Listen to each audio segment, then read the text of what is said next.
సరే, ఇంకొక వైపు చూస్తే అక్కడ ఆయన అరెస్ట్ చేశారని తెలిసింది, మన అల్లు అర్జున్ గారిని. పాపం నిజంగా నాకు బాధ వేస్తుంది. ఎందుకంటే ఎన్ని కుట్ర రాజకీయాలండి, ప్రతి చోట ఈయన చేతులు ఉంటాయి, అందులో సందేహం ఏమీ లేదు. ఇక్కడ 29 మంది మన గోదావరి పుష్కరాల్లో చనిపోతే మరి ఇతను ఎన్నిసార్లు అరెస్ట్ చేసి జైల్లో పెట్టాలండి? చంద్రబాబు గారిని ఎన్నిసార్లు చేయాలా? అదేవిధంగా కందుకూరులో దాదాపుగా 9 మందిని చంపేశాడు ఈయన.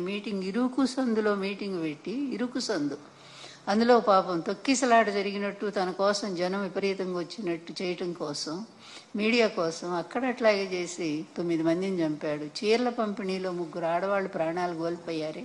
ఈయన ఎన్నిసార్లు జైల్లో పెట్టాలో చెప్పండి? అభిమానంతో వాళ్ళు విరగబడి ఆ రోజు అది అబ్బాయి అన్న కావాలని చేస్తారా?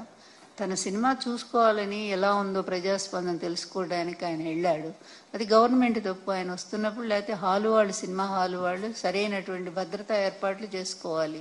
పోలీసులను పిలిచి పూర్తి కట్టుదిట్టం చేసి ప్రజలకు థ్రెడ్ కట్టి దూరంగా పెడితే అయిపోయేది. వాళ్ళు అవేమీ చేయలేదు కదా, అది తప్పు. అల్లు అర్జున్ ఎలా అవుతుందండి? మరి ఇంతమందిని చంపినటువంటి చంద్రబాబు నాయుడు ఏమో శుభ్రంగా ఉన్నాడు. తెలియక జరిగిన దాని మీదేమో ఆ అబ్బాయిని అరెస్ట్ చేస్తారా? ఎంత దుర్మార్గం! ఇట్లాగే ఉంటాయి. చంద్రబాబు అక్కడ ఆయన శిష్యుడు ఇద్దరే కదా, మరి ఇద్దరు 2 రాక్షస పాలనే చేస్తూ ఉన్నారు, ఆ రాష్ట్రంలో ఈ రాష్ట్రంలో కూడా.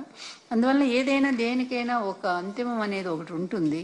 తప్పనిసరిగా రైతులకు అన్యాయం చేస్తున్నటువంటి ఈ ప్రభుత్వం తొందరలోనే దాన్ని